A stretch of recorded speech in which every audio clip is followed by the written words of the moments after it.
Meus amigos, nós vamos mudar de pauta agora, porque você que está aqui na audiência, acompanhando, está na roda desse domingo de Páscoa, certamente já ouviu falar sobre o autismo, né? Na próxima terça-feira, depois de amanhã, dia 2 de abril, é comemorado o Dia Mundial de Conscientização do Autismo.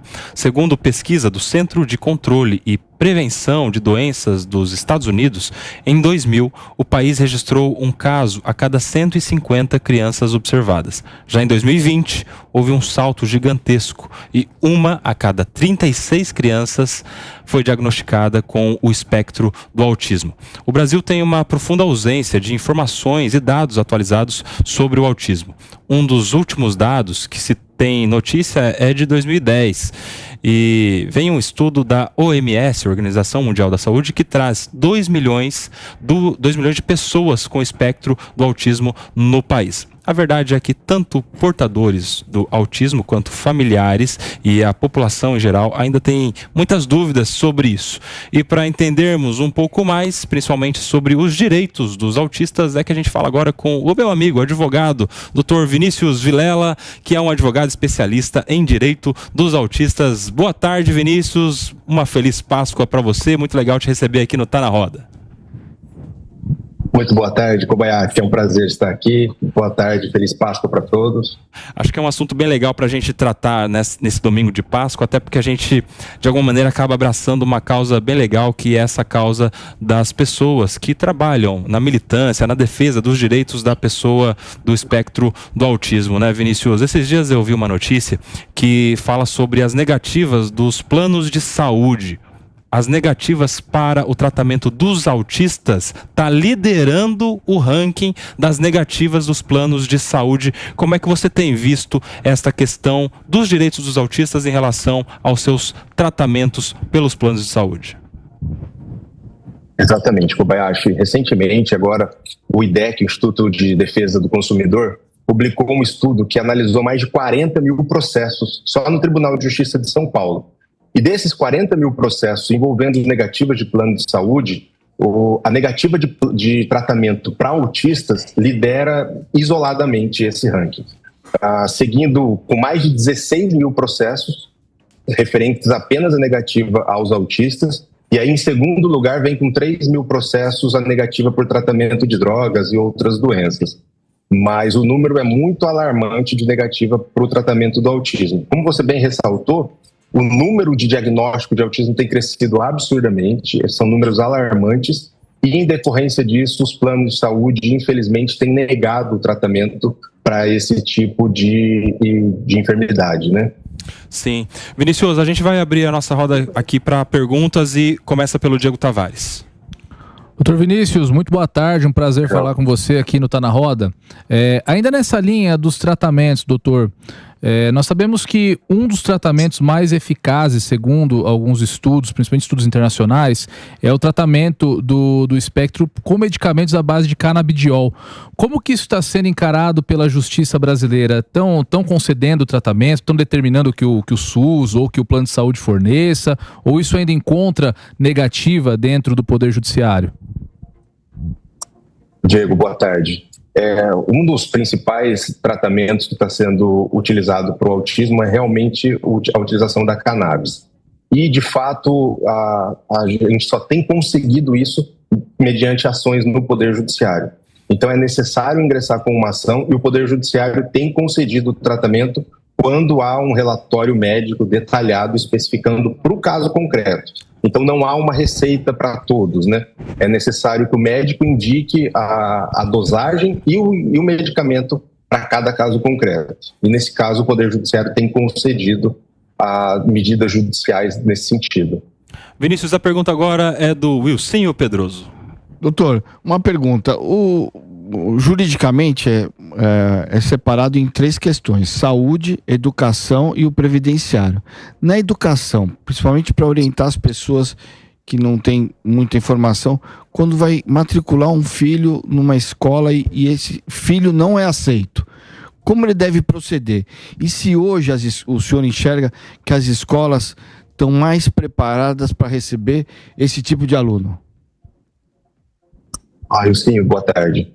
No aspecto da educação, Dois pontos que chamam bastante atenção quando envolve pessoas com transtorno do espectro autista é a negativa de matrícula. Então, muitas escolas, por terem já uma quantidade de autista em cada sala de aula, têm negado matrículas para novos autistas mediante esse argumento, o que é uma negativa ilegal. A legislação brasileira não permite que haja esse tipo de negativa de matrícula, então somente por conta do diagnóstico de autismo. E outro aspecto que chama bastante atenção na educação é que o autista, por vezes, dependendo do nível de suporte, ele necessita de um apoio extra, de um apoio além do professor dentro da sala de aula.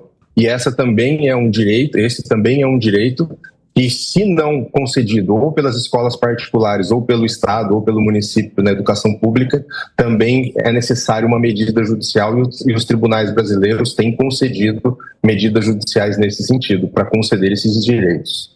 Vinícius, a pergunta agora é do Ricardo Rous. Doutor Vinícius, um prazer falar com o senhor. Doutor, eu tenho um contato muito grande com a comunidade do transtorno do espectro autista. O que eu tenho ouvido falar muito da comunidade é a dificuldade, depois que houve essa explosão de diagnósticos de autistas, de serem aceitos em planos de saúde. Quem não tem plano de saúde, normalmente crianças, né, tem dificuldade de conseguir contratar um plano de saúde.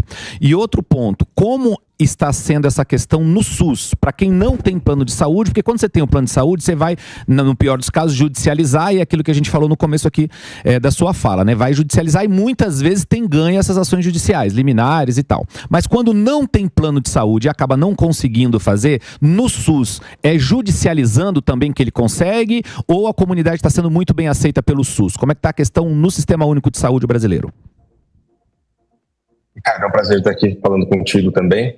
E tanto no caso do plano de saúde quanto do SUS, não tem sido bem aceito esses tratamentos. Então, em todos os casos, seja no plano de saúde, seja contra o SUS, tem sido necessário, na maioria dos casos, a judicialização para medidas liminares, né, medidas de urgência, e depois, definitivamente, conseguir o tratamento. Tá? Agora a pergunta é do Diogo da Luz, ô Vinícius. Boa tarde, doutor Vinícius, prazer falar consigo, feliz Páscoa. Quero primeiro trazer uma informação. A gente talvez venha a ter o primeiro prefeito de capital autista no Brasil.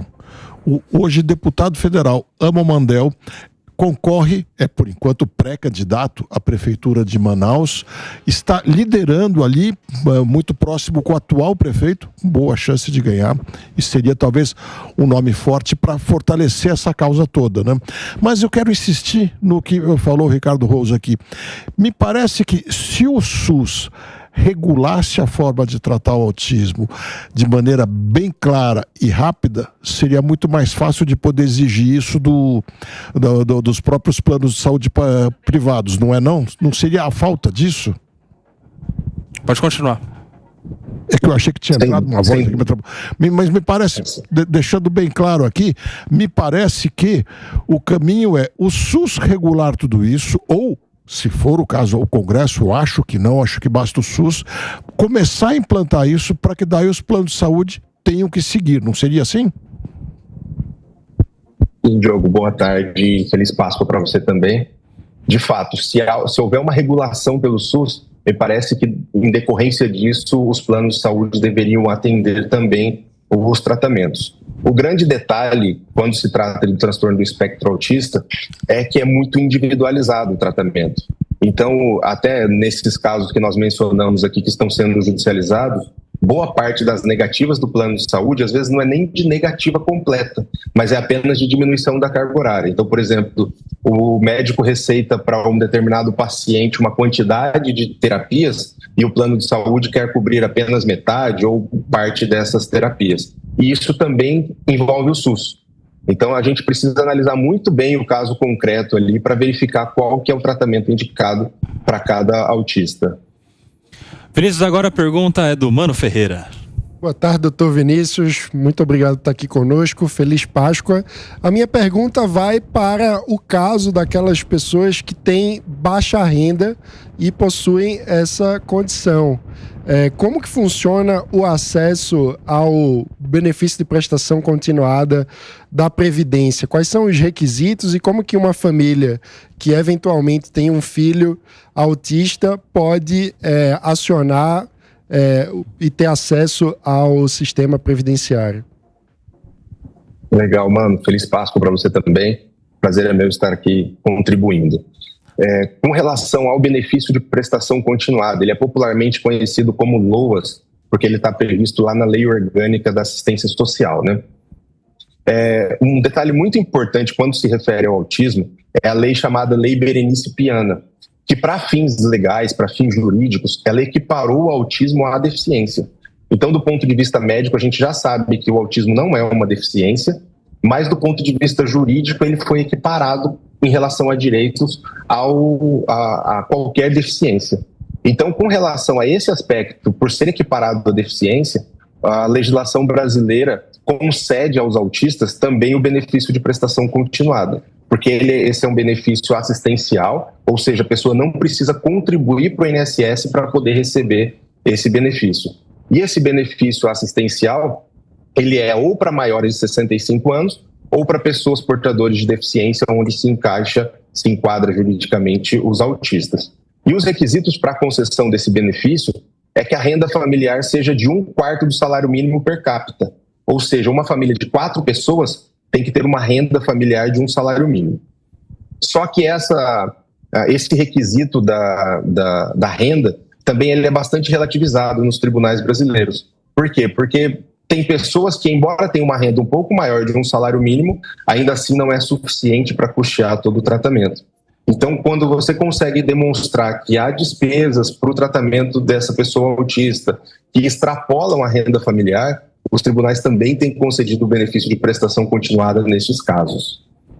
Vinícius, a gente tem uma última pergunta agora da Raquel Galinatti. Boa tarde, doutor Vinícius. É uma honra estar aqui com você. Eu gostaria de falar sobre a parte no que tange ao preconceito, o capacitismo, o preconceito estrutural, quando a gente fala também em relação ao racismo.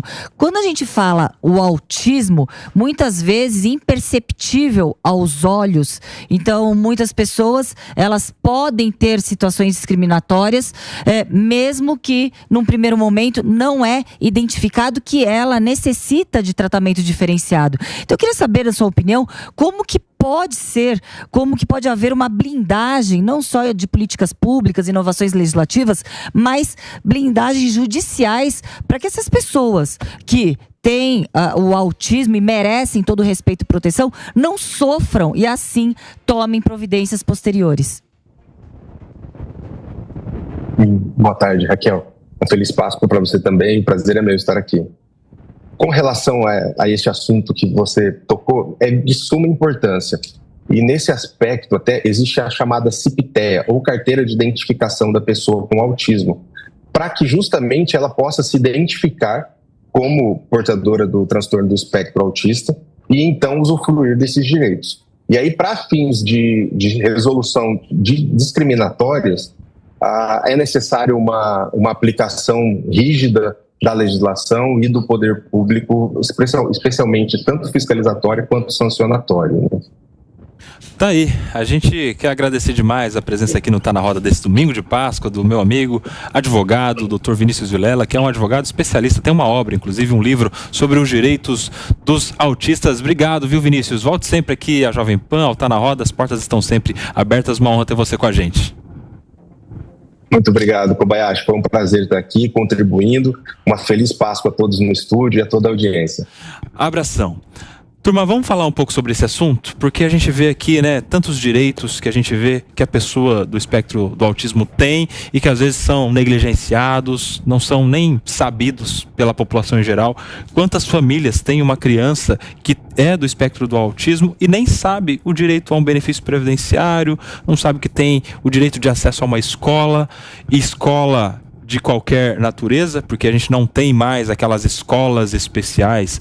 Quando eu era criança, tinha uma sala especial na escola, o que, em vez de incluir, segregava, né? E hoje a lei e a sociedade evoluiu a ponto de ter essa inclusão também, né, Raquel? Inclusive, a primeira entrevista que eu dei, minha primeira participação aqui na Jovem Pan, sei lá, uns 3, 4 anos, foi exatamente comentando, como advogado de uma matéria, de uma escola que tinha se negado a matricular um aluno só porque ele era uma criança do espectro do autismo. E assim, há muitas pessoas que têm uma desinformação a respeito disso, que não sabem exatamente que isso é um direito garantido para todos, em escolas particulares e em escolas públicas também. Com as escolas particulares até com agravante, porque a escola particular ela responde também pelo Código de Defesa do Consumidor, acaba tendo até uma responsabilidade perante o PROCON e tal, se opera uma medida discriminatória dessa. Eu acho que é um assunto bem legal para a gente tratar nessa Páscoa aí, porque é uma causa que pelo menos a mim me sensibiliza,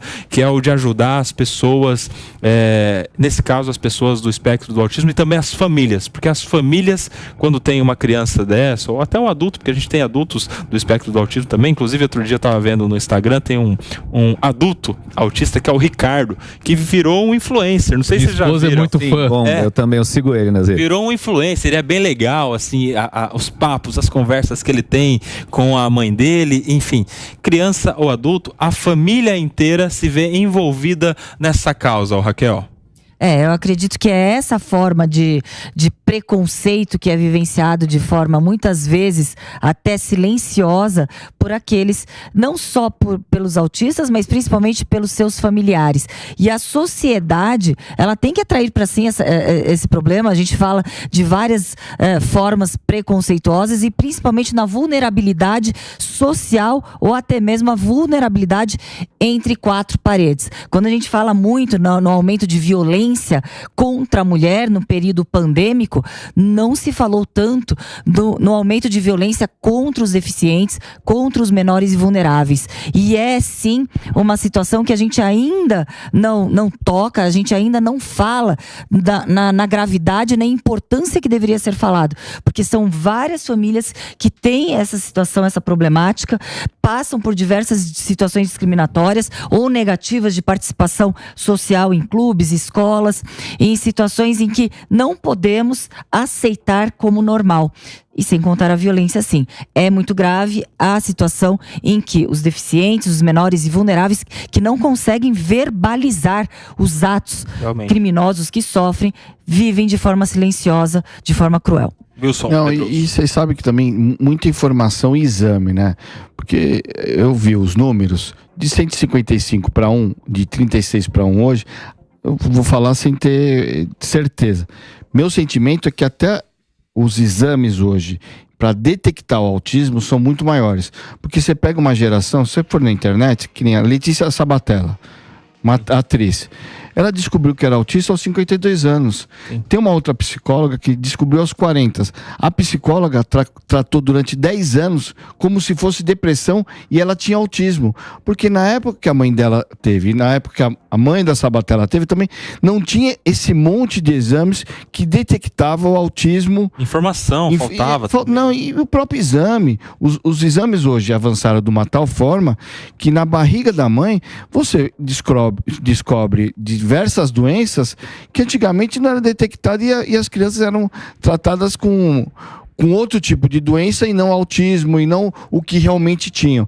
Então hoje, por mais que ainda falte informação para a sociedade tratar o autista, hoje você tem muita informação de diagnóstico precoce, sabendo que você vai ter um filho autista, para você já se preparar, para você já ter informação, para a família já se educar antes de ter um nascedouro. Ô Diogo, mas essa coisa que o senhor falou é interessante, tem uma evolução nos diagnósticos, né? Mas tem uma evolução na sociedade também, porque a gente fala mais sobre isso. Não se falava muito de autismo há 20, 30 anos atrás, né? Se falava pouquíssimo e tem a impressão que só dos casos mais extremos, que tem diversos graus nesse espectro. Por isso que é um espectro, né? Por isso que é um espectro. Tem o grau mais leve, o grau mais severo. Agora veja, se hoje a percepção as percepções mais recentes são de 3% da população, é um número muito grande. Falou-se aqui do caso da Letícia Sabatella, com todo acesso aos recursos melhores possíveis, mas quantas pessoas do país não têm acesso a esses recursos, não têm a menor ideia de que tem algum autista na família que poderia dar um encaminhamento muito melhor se compreendesse a coisa. Está mais do que na hora de fazer o que nós estamos fazendo aqui agora. Campanhas, esse é uma ótima função da televisão, do rádio, trazer as informações, prestar esse serviço e alertar as pessoas, e acho que merecia uma campanha de âmbito nacional para mostrar a importância de quem, se tiver uma mínima dúvida, procurar o SUS, que já está capacitado para identificar e poder dar o melhor acompanhamento possível, porque a gente vê que muitas vezes a vida pode ser absolutamente normal, muito feliz, mas quanto mais a gente entender o que acontece com os nossos familiares, vai ser muito mais fácil de dar um encaminhamento legal. Fala, Diego. Não, eu tô atento aqui à fala do Diogo, que disse a respeito da possibilidade de ter um autista na família, daí a importância das campanhas. Essa possibilidade, considerando o número que nós demos aqui, é gigantesca, 1 a cada 36 crianças. Eu não tenho o número exato aqui, mas eu acho que aqui em São Paulo, o teto para lotação de uma sala de aula são 40 alunos. Alguém que soubesse dado exatamente me corrija. Salvo engano, são 40 alunos. É 40, mas nem sempre é respeitado. Então, não respeitado para mais, né? Para mais. Praticamente toda sala de aula de uma escola aqui no estado de São Paulo, pelo menos, tem grande chance de ter um aluno autista, ainda que não diagnosticado. Acho que daí a importância, de fato, da discussão, de trazer o tema à tona, de debater os direitos, de debater principalmente as formas de diagnóstico do espectro autista. Você sabe, Ricardo, que eu acho muito legal que a pessoa do espectro do autismo seja incluída em uma sala de aula com outros alunos, porque para ela vai ser boa a inclusão, e eu acho que vai ser melhor ainda, ou tão bom quanto, para os outros alunos também conviverem com uma criança, porque certamente uma criança que convive não só com uma pessoa do espectro do autismo, mas pessoas com deficiência em geral, pessoas com quaisquer outras diferenças, conviver com a diferença torna naturalmente essa criança um adulto melhor, né? Sem dúvida. Além de toda essa questão da informação que nós estamos fazendo aqui, de levar a informação para o combate ao preconceito, que é muito importante, Nelson, tem um item aqui que eu acho que vale a pena a gente colocar na roda para discussão. As escolas, vamos pegar no tema educação. As escolas estão preparadas para isso? Como nós falamos, o transtorno do espectro autista é um transtorno. Então a pessoa tem lá desde o grau 1, que é o mais, vamos assim dizer, precisa de menos acompanhamento, até o grau 4, que precisa de muito acompanhamento.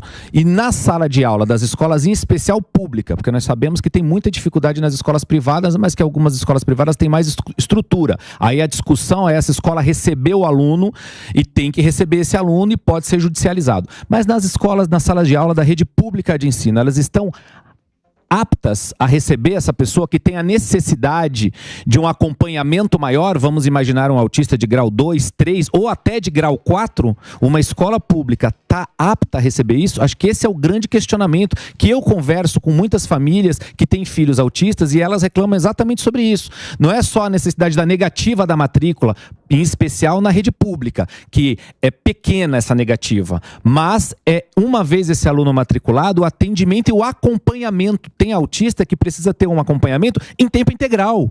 Como faz isso? Então, e só para deixar claro, a lei diz que a escola, seja pública ou seja privada, deve disponibilizar um monitor para ser um facilitador da pessoa do espectro do autismo na sala de aula. É direito, meu amigo. É direito, está na lei. Então a escola deve colocar alguém ali. Mas, Nelson, essa escola realidade não acontece. Tem escola que não tem professor, no geral. Pois mas daí é a mesma coisa. A pessoa que é cadeirante tem direito a uma rampa e não uma escada. Exato. Meu amigo, se vira, é direito. As coisas começaram a mudar à medida em que as pessoas começaram a exigir o seu direito. Porque se você começa a falar que mas a realidade não tem, Ricardo, porque eu sei que as pessoas falam isso, uma reclamação grande e muito grande. Se você começa a aceitar, você entra num estado de conformismo, né, Raquel? Foi sancionada a lei contra o bullying, anti-bullying, que nada mais é que a gente correlacionando a atos infracionais que podem ser praticados por menores dentro do ambiente acadêmico escolar e que muitos ali sofrem quando certo tipo de deficiência possuem atos de bullying, que antes não tínhamos a tipificação nem a responsabilização correlata. Hoje, o menor, dentro de um espaço acadêmico, pode ser um menor infrator responsabilizado, inclusive, por esses atos. Não, é porque a geração dos meus pais não sabiam tratar com autista. Nós, nessa geração, sabemos um pouco melhor. E a dos nossos filhos vão saber muito mais. Meu filho tem um autista na sala de aula com ele. Um colega. Ele convive, ele ajuda o menino e ele vem contando, olha, não pode fazer muito barulho, não pode... Que legal. Aí acaba ensinando os pais, né? Não, e a classe também, então, ele vem com informações que muitas vezes... Eu sei porque tenho amigos que têm filho autista, mas pega alguém que não convive com nenhum autista, leva essa informação para dentro de casa, mas ele já sai melhor, ele já sai preparado. E a própria classe nessa questão de barulho, quando vê que ele fica muito agitado, a molecada dá uma, nossa, que belezinha, uma diminuída cria sabe? Um ser humano mais humano, isso, né? Mais empático, né? Convive, empático. E faz o menino ser participativo. Esse menino vai sair também 200 vezes melhor, sabe? Realmente. Meu filho vai sair melhor e o autista também vai sair melhor pelo conjunto das pessoas que estão abraçando ele e estão trazendo convívio diário com pessoas da mesma idade, né? É maravilhoso. É lindo esse depoimento, né? Porque e mostra a importância da convivência na diversidade, né? Sim. Como que você colocar, especialmente desde a infância, as crianças convivendo com toda sorte de diversidade humana, é algo que é estimulante para todos, que é algo que amplia a capacidade de aprendizado. E há até estudos que já mostram isso, né? Que quando você promove a convivência na diversidade, as crianças se tornam até mais criativas, encontram mais soluções, porque passam a ter um repertório maior, né? No lugar de pensarem exclusivamente de acordo com o repertório da própria casa, da própria origem, da própria família, na convivência com os amigos de escola, com os colegas, vão se alimentando essas referências. E é como um vocabulário, né? Quando você conhece apenas uma língua ou quando você vai conhecendo outras línguas e passa a ter outras formas de falar. Então, a diversidade na convivência da escola acaba sendo uma espécie de letramento das diferenças que amplia a capacidade de todos os envolvidos no processo. Então, é muito importante que a gente discuta como incluir essas pessoas no sistema educacional e como fazer, do ponto de vista de política pública, que eu concordo com o teu ponto, Nelson, que aquilo que é direito tem que ser cobrado, mas o papel da política pública também é facilitar a execução e a implementação daquilo que está previsto como direito, né? Então, eu acho que há um desafio muito grande ainda do ponto de vista das gestões públicas de como facilitar a implementação dessas políticas. E veja que não tem menor espaço para a gente dizer, mas não estamos preparados, mas isso... Porque sendo 3%, sendo 1 em cada 36, nós estamos falando que no estado de São Paulo tem mais de 1 milhão de pessoas com algum grau nesse espectro. E falando em termos de Brasil, são 6 milhões de pessoas. Ou seja, não tem nenhum espaço para a gente querer ignorar ou querer achar que eu não posso ajudar.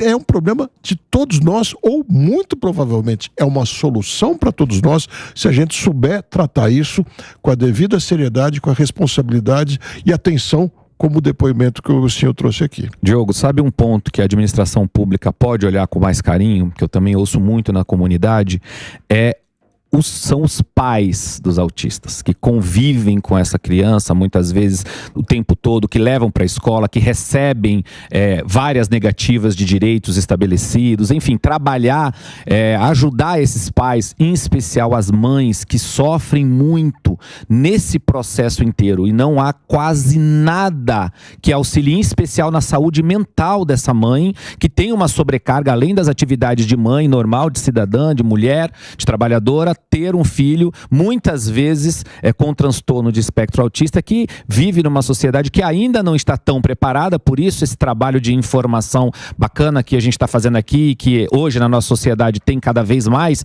mas essa mãe sofre muito. Eu ouço de muitas mães que muitas vezes ela fica à margem do processo todo, cansada, exausta, e ela tem que lidar sobrecarregada. Em casa ela tem que lidar com isso, que muitas vezes ao longo do dia tem uma clínica, tem a escola com algum amparo, mas quando não está nesse período ela está em casa dando todo esse suporte, muitas vezes tem que abrir mão do seu trabalho, da sua profissão e tal. E não é só o autismo, né? Nós temos também a síndrome de Down, né? Que Exato, verdade. São espectros diferentes, mas também requer muita atenção, requer entendimento, requer que a sociedade abrace essa criança, que a escola abrace essa criança. Então não é, a gente tá falando muito do autismo, mas é importante demonstrar que tem outras deficiências também, como a síndrome de Down, que a criança também precisa de todo esse tratamento e atenção dos colegas, da família, dos tutores na escola, da sociedade, do sistema de saúde. E que é preciso cultivar as potencialidades dessas crianças, porque muitas vezes a sociedade olha para essas pessoas como se fossem passivos e não ativos, né? Como se fossem sempre só algo que... como se fosse um problema. Como se não pudessem... Você sabe que outro dia eu tava vendo... Alguém tava pedindo uma indicação de um profissional. Tô precisando lá para trabalhar com organização. E aí a outra pessoa disse o seguinte: contrata um autista. Sabe por quê? Porque eles estão sendo disputados no mercado de trabalho pelo hiperfoco, eles são extremamente regrados. Eles cumprem o horário à risca, eles cumprem as regras à risca também e são extremamente organizados. Inclusive, isso é uma característica muito própria das pessoas do espectro do autismo e que tem feito, de alguma maneira, eles serem disputados no mercado de trabalho, que é excelente, né? E aí, aquela conversa que a gente estava tendo de que é muito bom para um aluno ter um outro colega na mesa do lado que é do espectro do autismo, que se torna um ser humano melhor, isso acaba sendo levado para o próprio ambiente de trabalho, porque você começa a trabalhar com outras pessoas e aí o adulto que não teve oportunidade lá atrás de ter acesso à informação, de ter acesso a essa diversidade que o Mano falou, consegue de alguma maneira correr atrás do tempo e aprender no trabalho, na firma, na divisão de tarefas, na troca com esse outro, não é verdade? E aprender a lidar com os diferentes. Exato. Que muitas vezes as pessoas, quando de igual para igual, vamos falar assim, eu não sei, posso estar falando uma bobagem, mas que não tem uma diferença, não consegue lidar com as diferenças. Quando você tem alguém com síndrome de Down ou com o autismo, você acaba... Ou com qualquer outra diversidade. Qualquer outra diversidade, né? Quem está falando desses dois, mas você aprende até na marra a lidar com as diversidades, com as diferenças. E querendo ou não, aquele sujeito que não tinha essa capacidade, ele sai melhor. Meus amigos... Tem uma história muito bacana, aí é da nossa descendência asiática. No Japão, existe um restaurante que ele só contrata pessoas com demência, geralmente os idosos ou pessoas que têm problemas realmente de demência. E ali os clientes já vão nesse restaurante, esse restaurante é premiado, inclusive, e pedem os pratos, e os pratos, geralmente, você pede um hambúrguer, vem um omelete. Você pede uma sopa e vem um arroz. Mas as pessoas estão ali justamente para aceitar realmente essa deficiência em relação ao cognitivo. E ali, eles se sentem extremamente produtivos. Você inclui eles no mercado de trabalho e o cliente que vai para lá já vai preparado para pedir uma sopa e vir uma pizza. Então é muito bacana. Eu na minha experiência de Japão, que teve terremoto, teve avião que caiu, eu também fui num restaurante. Foi nesse restaurante? Então, eu não sei se é esse, mas vem um robô, é um robozinho que vem trazer o café, mas as pessoas que se comunicam com você na mesa, porque você tem uma pessoa que você conversa com ela na mesa para fazer o pedido no estilo uma Alexa.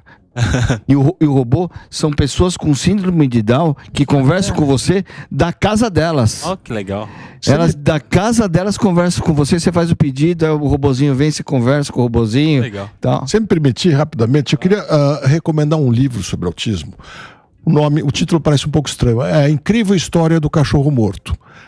O título não tem quase nada a ver com a história, mas é que é uma criança autista que vai investigar o caso de um cachorro que morreu. E você fica apaixonada pela história da criança, percebe que ela é inteligentíssima, ela é capaz de resolver uma série de questões que nós não temos grande dificuldade para resolver, e isso já virou até peça de teatro. A incrível história do cachorro morto. Depois eu vou pesquisar o nome do autor também. Já virou peça de teatro também, e você sai apaixonado pela pessoa e descobre quantas qualidades ela tem. A gente tem uma série na Netflix também, acho que é Advogada Extraordinária. Fantástica essa série coreana, maravilhosa. Pois é, e que é uma advogada que é do espectro do autismo, e assim, abre a mente de muita gente que assiste essa série.